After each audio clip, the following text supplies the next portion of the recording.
Hello, ओम नमः शिवाय। मैं हूँ Shivangi Shulata Rai Chatterjee. Welcome in my channel Shulata's open window. Gemini मिथुन, ये आपका रीडिंग है 1 नवंबर 2023 से लेके 15 नवंबर 2023 तक के एनर्जी के ऊपर आपका एज यूजुअल 3 कार्ड का रीडिंग करेंगे, थोड़ा सा पास्ट प्रेजेंट फ्यूचर लेके। और हाँ, अब फोकस रहेगा आपका love, relationship and career, finance and health में। ठीक है, तो चलिए शुरू करते हैं। नवंबर फर्स्ट हाफ में जेमिनी आपके लिए क्या ला रहे हैं स्पिरिट, वो देख लेते हैं। वाई, ओके, ये आपका पास्ट एनर्जी का कार्ड है जो बोल रहा है वाई। कार्ड नंबर है 31 मतलब 3+1=4। इसका मतलब आप जो सवाल कर रहे हो, ये सवाल आप कर रहे हो अपना स्टेबिलिटी के ऊपर। ठीक है, ये आपका प्रेजेंट बिटवीन वर्ल्ड, मतलब कोई एक दुनिया से निकल के दूसरे दुनिया की तरफ जाते हुए आप हो। अच्छा, फ्यूचर में क्या है? Come to the edge, exactly. Oh my God, yes. Gemini actually, मैं कुछ जेमिनाई को जानती हूँ पर्सनली, और सच में उन लोगों का लाइफ का ऐसा ही चल रहा है। दे आर आस्किंग क्वेश्चंस कि क्यों मेरे साथ ऐसा हुआ, क्यों, and it is regarding love, relationship, marriage. तो शादी, रिश्ते ऐसा एक जगह पे आपको खड़ा कर रहे हैं जहाँ पे आपके अंदर से एक ही सवाल हो रहा है कि मेरी स्टेबिलिटी, रिलेशनशिप में मेरी स्टेबिलिटी क्यों ऐसा हो रहा है, why I am not stable. तो उसी में स्पिरिट आपको बोल रहा है कि ये आपके लिए अंधेरी दुनिया था जहाँ पे आप फंस चुके थे। अब now you have to move towards light, जो कि आप कर रहे हो। And finally come to the edge, मतलब ख़त्म हो रहा है कोई चीज़ जो जिसको आपने प्यार समझा था, वो प्यार नहीं है, सो वो भी ख़त्म हो रहा है। स्पिरिट का कार्ड है, स्पिरिट का blessing card is Karma releasing. ये आप अपना कर्मा को रिलीज़ कर रहे हो। अब ये कर्मा कौन सा ज़िंदगी का है, कौन सा साइकिल का है, वो तो एग्जैक्टली नहीं समझा जा सकता, बट इतना तो समझ में आ रहा है कि it is obviously your karma which you are balancing through this whatever it is happening in your life. तो ये कार्ड और कैसे फिट बैठता है आपके रीडिंग में, वो हम बाद में देखेंगे। फिलहाल लेनोर्मैन डेक से तीन कार्ड लेके रीडिंग को आगे बढ़ाएंगे। अगर आप मिथुन राशि के जातक हो या मिथुन लग्न के जातक हो, या तो फिर अगर सिर्फ आपका सन साइन मिथुन यानी जेमिनाई है, तो आपका एनर्जी और इस रीडिंग का एनर्जी में एक मील आपको मिलेगा, रेजोनेट होगा। चलिए, द वीप कार्ड नंबर 11 मास्टर नंबर है। This card talks about your status, your stamina, your characteristic. ठीक है, ओके। ये आपका पास्ट है, आपका प्रेजेंट में एनर्जी क्या आ रहा है देखते हैं। ये है द स्नेक, यस, सच्चाई, अंधेरे से रोशनी के तरफ। And finally the fox card number 14 मतलब 4+1=5, यानी अ न्यू बिगिनिंग। या ऑब्वियसली जेमिनाई जिंदगी की एक नए चैप्टर की तरफ अब जा रहे हो। ओके, और 3 कार्ड लेंगे रीडिंग को फाइनलाइज एक शेप देने के लिए। अगर आप नए हो मेरी चैनल पे, मुझे सुनते हुए आप एंजॉय कर रहे हो, मेरी कंटेंट आपको यूज़फुल, हेल्पफुल लगता है, तो प्लीज़ मेरी चैनल को सब्सक्राइब करें, बेल आइकन को ज़रूर दबाएं। एंड हाँ, मेरी इस जो क्या बोलते हैं इस मैटर को, इस कंटेंट को आप शेयर करें, लाइक करें। ठीक है, thank you for your support and thank you for your love. चलिए देख लेते हैं Gemini. Okay, wow, king of cups. मेरे ख्याल से आपका कॉम्बिनेशन जेमिनाई के साथ वाटर, यानी may be Gemini Scorpio, Gemini cancer, Gemini Pisces, but मुझे स्कॉर्पियोनिक एनर्जी ज़्यादा दिख रहा है यहाँ पे। Okay, the second card is S of sword, दिमाग अपने बहुत लगाया। Okay, and the night of sword, yes yes yes yes. Okay, चलिए, स्पिरिट का ब्लेसिंग कार्ड हम देखे हैं जो कि बोल रहा है आप अपना कर्मा को बैलेंस कर रहे हो, कर्मा रिलीज कर रहे हो। तो जब कोई एक्सीडेंट, इंसिडेंट, जो भी कुछ होते हैं हमारे लाइफ में ना, हम लोग पहले ही सवाल करते हैं ये मेरे साथ ऐसा क्यों हो रहा है। मैंने तो कभी किसी का बिगाड़ा नहीं, किसी की ज़िंदगी में मैंने उंगली नहीं की, किसी की ज़िंदगी में मैंने कोई अड़चन नहीं डाले, तो why it is happening with me. तो इसका सवाल में स्पिरिट कहते हैं कि आपका जो आपके साथ जो हो रहा है ना, ये सिर्फ एक जन्म का नहीं है, हम जिंदगी का हमारा हर इंसान का 7 जन्म होता है, तो 7 जन्म का कौन सा जन्म का क्या हो रहा है उसका यहाँ पे दिखाई दे रहा है। और आप स्टेबिलिटी में फोकस करके पूछ रहे हो, आप अपना एटीट्यूड को, अपना एटीट्यूड पे भी सवाल डाल रहे हो कि मेरे एटीट्यूड के लिए ऐसा हो रहा है क्या, मुझे चेंज होना है क्या, ये सारी चीज़ें आप पागलों की तरह प्यार करते थे किसी से जिनसे आपका अभी नहीं बन रहा है। तो this is also a question, like आपने शुद्धता के साथ, प्योरिटी के साथ, होल हार्टेडली किसी से बहुत प्यार किए, और सिर्फ प्यार नहीं किए। देखिए आपका कॉम्बिनेशन अगर स्कॉर्पियो जेमिनाई यानी वाटर साइन और एयर साइन, देखिए water is the symbol of emotion, air is the symbol of intelligence.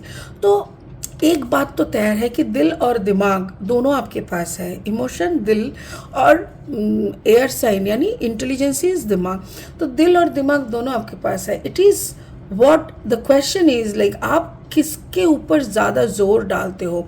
अगर आप पैशनेट हो, इमोशनल हो, तो आप दिल की ज़्यादा सुनोगे, बट मुझे यहाँ पे दिख रहा है कि आप इमोशनल में, मतलब रिलेशनशिप के दायरे में खड़े होके आप हर वक्त अपना दिल का ही पहले सुनते हो।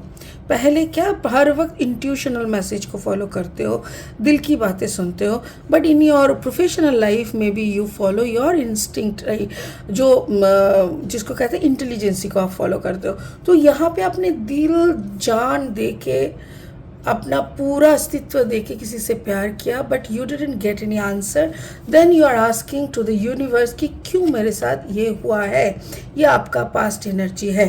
तो उसके जवाब में स्पिरिट ने क्या बोला, ये यूनिवर्स ने आपको क्या बोला कि आप गलत जगह पे फंस गए थे, आपने ऐसी जगह पे अपने एनर्जी को इन्वेस्ट किया जो कि इन्वेस्टमेंट नहीं था, बस वेस्ट हो गया। तो वो एनर्जी से आप अभी निकल के जा रहे हो। देखो जिसके साथ आप इन्वेस्टमेंट किए थे वो उसका एनर्जी देखो, that is the black dark negative energy. मतलब यहाँ पे आप कभी खुश नहीं रह सकते। तो आपको भी जब समझ में आया, देन यू आर वॉकिंग, मतलब आप वहाँ से चल के निकल जा रहे हो, आपको समझ में आ गया कि यहाँ पे टिकना मेरे लिए तो पॉसिबल है नहीं, क्योंकि यहाँ पे देखो कार्ड नंबर 3, यानी कि जिस रिश्ते में आपने बहुत ज़्यादा खुद को इन्वेस्ट किया, जिस रिश्ते की प्योरिटी को लेके आप मतलब गर्व महसूस किए, उस रिश्ते में थर्ड पार्टी के वजह से आप निकल जा रहे हो। तो मतलब इस रिश्ते में कुछ तो गलत था, जो कि थर्ड पार्टी, अब थर्ड पार्टी का मतलब एक्स्ट्रा मैरिटल अफेयर भी होते हैं। थर्ड पार्टी के मतलब उनका मम्मी पापा का इंटरफेरेंस हो सकता है, कोई कुछ तो है जो आपके और उस रिश्ते के बीच में एक दरार बन के खड़ा हो गया था, एक दीवार बन के खड़ा हो गया था। तो इसीलिए आप वहाँ से, और स्पिरिट यहाँ पे देखिए the card is the snake, card number 7, यानी आपके स्पिरिट आपको बोल रहा है कि जागो। कब जागोगे, कब इस अंधेरी दुनिया में परे परे मार खाते रहोगे। आपको समझना होगा कि ये इंसान जिसके लिए आप पागल हो रहे हो, वो इंसान आपके लिए पागल नहीं है, आपके लिए प्यार उसके पास नहीं है, वो कोई थर्ड पार्टी जॉनर में फंसा हुआ है। तो आप वहाँ पर नहीं रह सकते। Come out of this garbage, जो भी आप इस अंधेरे में खड़े हो वहाँ से निकल के आ जाओ। और वही बात सुन के आपने क्या किया, जो दिल यहाँ पे लगाए थे, देखिए यहाँ पे क्या लगाए थे आप, द किंग ऑफ कप्स, यानी दिल लगाए थे। आपने क्या किया, दिल को हटा दिया, एंड आपने क्या किया, दिमाग को लगाया, the S of sword. Sword energy मतलब एयर यानी इंटेलिजेंसी। फिर आपने दिमाग लगाना चालू किया कि रिश्ते में अगर दिल नहीं लगा पा रहा है, दैट मीन्स मुझे दिमाग से इसको सॉल्व करना पड़ेगा। जैसे ही आप दिमाग से सॉल्व करने लगे, आपको समझ में आ गया कि ये रिश्ता, जिस रिश्ते को लेके आप इतना गुरूर कर रहे थे, इतना गुमार कर रहे थे, जिस रिश्ते पे आप इतना फिदा होके खुद को मरमरा रहे थे, वो रिश्ते में कोई और है, किसी और जॉनर में वो आपका पार्टनर फंसा हुआ है, एंड वो रिश्ते में आपके लिए कुछ नहीं बचा। So you should not be there in that relationship. Future में देखो, फ्यूचर में स्पिरिट ने बहुत अच्छे से समझा दिया। Card number 36, 3 + 6 = 9। 9 मतलब समथिंग इज एंडिंग। एक्चुअली जिस प्यार के सपनों के साथ आप इस आइलैंड में, इस भंवर में फंसे हुए थे ना, वहाँ के एकदम एक्सट्रीम पॉइंट में आप आ चुके हो। आपको अभी पता चल गया है कि कुछ नहीं बचा इस रिश्ते में, मैं तो एकदम एंड में आके खड़ी हूँ। इसका मतलब अभी मुझे छलांग मारना पड़ेगा इस परिस्थिति से, इस रिश्ते से, इस रिश्ते में और कुछ नहीं बचा सिवाय चालाकी के। द फॉक्स, फॉक्स का मतलब क्या होता है? फॉक्स मतलब चालाक। फॉक्स बोले तो हम लोग बोलते हैं ना श्याल, बंगाली में बोलते हैं तो श्याल मतलब धूर्त, यानी बहुत ज़्यादा कनिंग टाइप का। तो आपको भी समझ में आ गया कि ये कनिंग पर्सनालिटी के साथ मेरा रहना इम्पॉसिबल है। Card number 14, 4 + 1 = 5। बट ये जो आपका कनिंग पार्टनर, जिसके लिए आप मर रहे थे, जिसके साथ अभी आप जी नहीं पा रहे हैं, वो अभी वापस आने का प्लान करेगा। वो उसको क्या लग रहा है, पहले तो उसको लगा अच्छा तो मेरे को छोड़ दिया, मैं तो बच गया, चलो हम निकल जाते हैं क्या, बिकॉज आपका पार्टनर के सामने बहुत सारे ऑप्शंस हैं, बहुत सारे ऑप्शन में से आप एक ऑप्शन थे, बट आपकी ज़िंदगी में कोई ऑप्शन नहीं था। आपकी ज़िंदगी में वो पार्टनर ही आपका फाइनल था, तो इसीलिए आप इतना फंस गए हैं। अभी क्या हुआ, उसको लगा कि ठीक है, ये अगर निकल के जा रही है तो मेरे पास तो बहुत सारे ऑप्शंस हैं, बट कुछ तो ऐसा हुआ होगा जिसके कारण ये फिर से भागते हुए, दौड़ते हुए आपके तरफ आ रहा है। मेरे ख्याल से या तो आपने कोई डिवोर्स का केस फाइल किया है अगर आप मैरिड हो, या तो कुछ ना कुछ तो आप उसको लीगली चैलेंज दे रहे हो, जिसके कारण ये भागता हुआ आपके पास आ रहा है।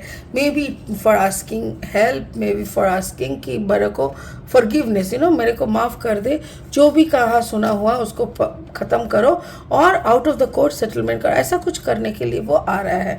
मुझे कम्युनिकेशन ऑब्वियसली दिख रहा है। तो स्पिरिट का ब्लेसिंग कार्ड भी वही बोल रहा है कि जेमिनाई, आप अपना कर्मा को रिलीज़ कर रहे हो। कर्मा जब रिलीज़ होता है, मूव बियॉन्ड ड्रामा, ये सारे के सारे जो ड्रामाज होते रहते हैं उसके से आप हम लोग बाहर चले जाते हैं। There will not be any drama. Create your own path, make room for good energy. तो आप खुद का क्रिएशन बनाओ और उसमें देखो आप कितना अपना खुद का रास्ता बना के आराम से आप चल पड़ोगे। बट किसी के साथ अगर रूम आपको शेयर करनी हो रही है तो आपको भी उस शेयर होल्डर की तरह ही बिहेव करना पड़ेगा, जो कि यहाँ पे आपका दिखाई दे रहा है कि आप अपना कर्मा को रिलीज़ कर रहे हो। जो इंसान आपके साथ शेयर होल्डर की तरह थे वो रहना नहीं चाह रहे, सो आप भी उसको छोड़ दो, जाने दो, एंड नाउ आप खुद अपना कर्मा को समझते हुए अपने रास्ते पे चलते रहो। वाह, आपका बहुत दिनों का फंसा हुआ कोई सिचुएशन से आप निकलोगे, इतना तो मुझे दिख रहा है। ठीक है, चलिए तो फिर आज इसी न्यूज़ के साथ इस रीडिंग को ख़त्म करते हैं। फिर मिलेंगे बहुत जल्दी बहुत इंटरेस्टिंग वीडियोस के साथ। तब तक के लिए बने रहे, खुश रहे एंड ओम नमः शिवाय का जाप करते रहे। ठीक है, thank you so much, bye bye.